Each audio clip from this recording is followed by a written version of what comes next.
Hello. This is my project for Intro to Computer Science 2. So my first project, I made a GUI for a TV. So it has controls on the GUI, it shows different statuses of the TV, and it displays channels. Um, Here's an example of that right here. As you can see, we have a power, a mute button, volume controls, channel controls, and then some status information right here. And you have the actual screen itself. So when we press power, we are at channel 0 by default. And then above the channel number, it's going to show the channel name, which then we can scroll through the different channels. As you can see, there's like an Animal Planet channel, there's a science channel, a sports channel, a horror movie channel, and a Food Network channel. We can also change the volume level. So it's just clicking this button. It goes up in an increment of 5%. Um, as you can see, it just goes up and down, pretty standard. The mute button works kind of uniquely. Instead of disabling the controls completely, it will change the status of the volume and it will say muted. And then it will unmute if a input of up or an input of down is changed. And it will change the volume level. So input goes up, input down, changes the volume.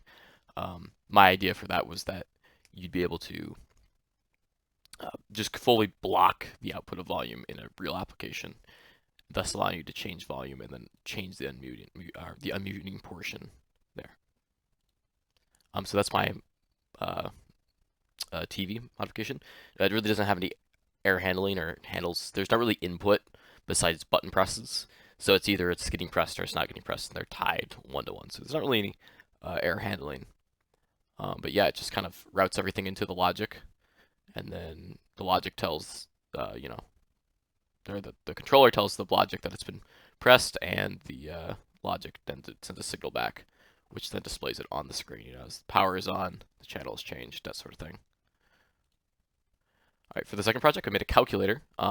So it's a pretty basic calculator, as I'll pull up right here in a second. It has basic arithmetic, but it also has exponents, square roots, pi, trigonomic functions as well. So here's the calculator. As you can see, there's a wide variety of things you can do with it.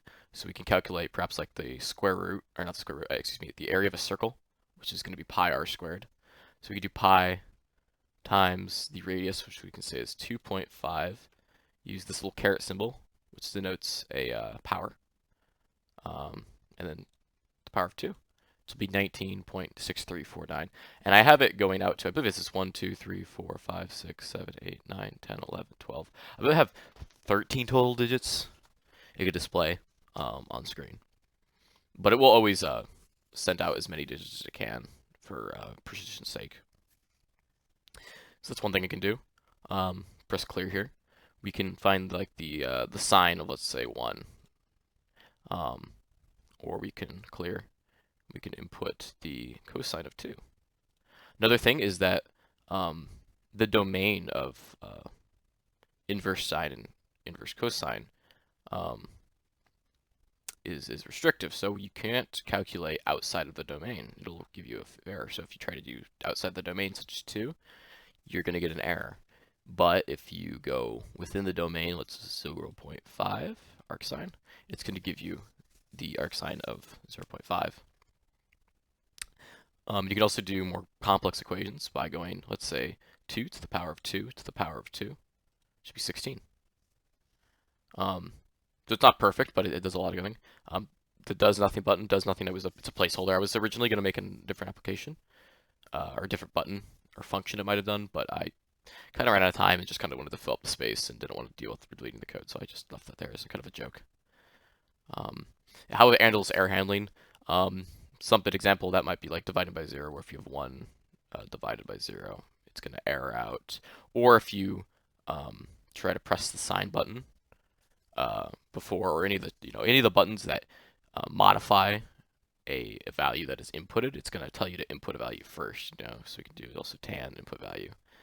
Um, that's basically it for the calculator. It's pretty functional. I haven't ran into too many limitations with it yet, but it definitely could be improved. What did I learn?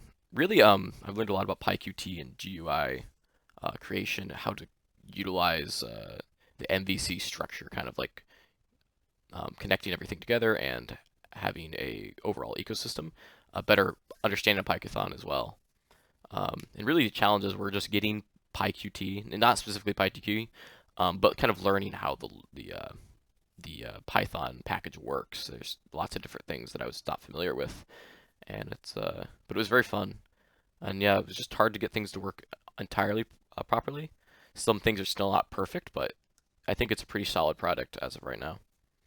Um, yeah, that's my presentation. Thank you.